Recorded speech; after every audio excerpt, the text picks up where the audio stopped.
Comme vous voyez ici, on a l'oscilloscope et une pile.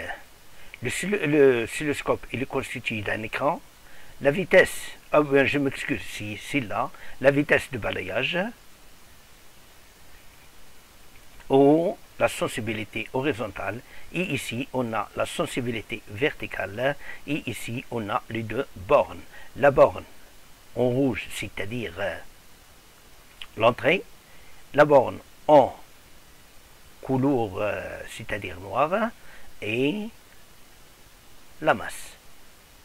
Donc, il faut tout d'abord régler l'oscilloscope. Pour le régler, on change la vitesse de balayage. Comme vous voyez, ici il n'est pas prêt à utiliser. Donc, il faut obtenir une droite.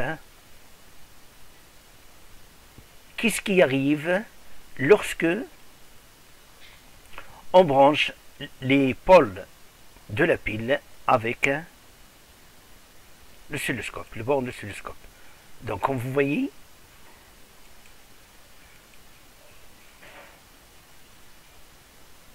la droite obtenue est passée en haut. Pourquoi? Parce qu'il y a une tension. Mais comment est cette tension? Est-ce qu'il est nul? Non, il n'est pas nul.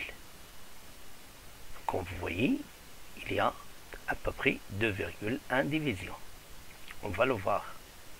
Comment déterminer ces divisions? Ici, on dit que la tension est constante. Il ne change pas au cours de temps. C'est pour cela qu'on dit que le courant est continu. Et ce symbole est DC ou égal. Qu'est-ce qui arrive maintenant si on change ou bien si on inverse les bornes de la pile?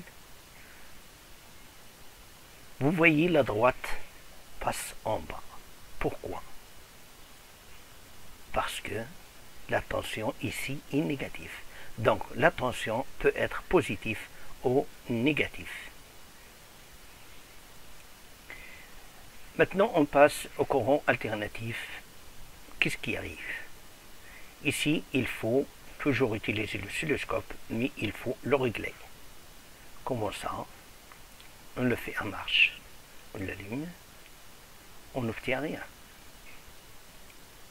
Ah oui. Voilà. Mais il faut régler cette ligne. Il faut qu'il s'applique avec l'axe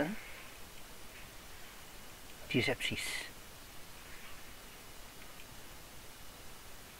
On règle cette position. Maintenant, le générateur est prêt à utiliser. Ici, la vitesse de balayage. Ici, la sensibilité verticale.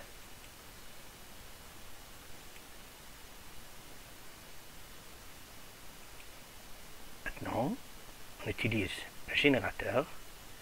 Ici, comme vous voyez, on n'a rien obtenu parce qu'il faut dire de quel type de courant s'agit-il. Ici, on utilise, ce n'est pas DC, on utilise AC. Qu'est-ce qu'on obtient? On obtient des vagues. Vous voyez, je règle pour obtenir des lignes, combien des allures. Et voilà. Donc, on obtient sur l'écran une ligne représentant des ondulations de la tension, qui est bien sûr, comme vous voyez, est-ce qu'elle change? Oui, il change. Il est variable. Donc, il change au cours du temps. Il est alternative.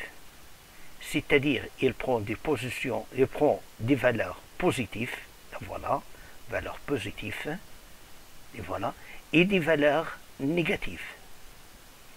Donc, périodique. Pourquoi on dit périodique? Il y a un motif qui se reproduit au cours du temps. Donc, comment ça? Il se reproduit identiquement au cours du temps. Et on dit que sinusoïdal. Pourquoi sinusoïdale? Parce que cette forme obtenue, ou bien cette courbe obtenue, qui s'appelle un oscillogramme, se forme d'une vague. On dit que la tension est alternativement périodique sinusoïdale.